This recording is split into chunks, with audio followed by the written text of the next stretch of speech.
salami ieu seueur pemahaman anu menyikapi lulus ujian teh beres masalah.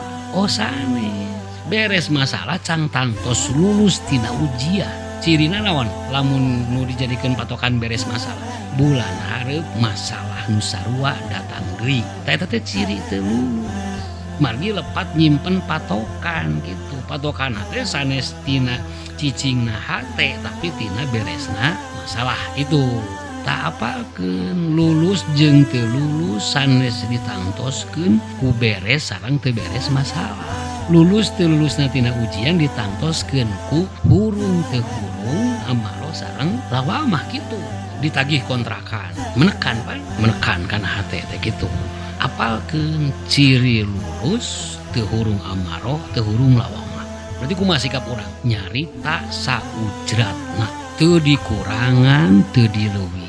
Apunten dugikeun kadanget ieu mah teu acan nyepeng. Demi Allah pos aya artosna mah saenggalna disanggakeun mugi ngahapunten tos eta teh. Teu dikurangan teu dileuwihan. Teu hayang dipercaya teu sieun teu dipercaya. Saujratna we nyarita teh. Lulus tah bulan hareup teh moal aya dina nagih kontrakan gitu. Tagih kontrakan. Katakan kan hate teh. Nyungkeun waktu saminggu, da saminggu deui malah cair. Teuing naon nu cairna?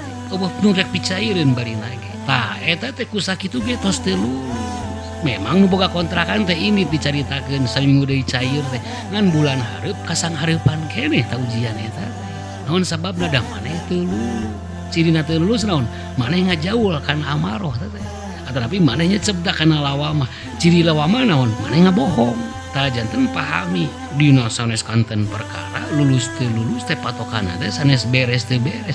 Keun we da saluareun hate mah eta mah ranah pangeran. Lamun hate urang lulus isuk pageto diberesan usaha ku anjeun.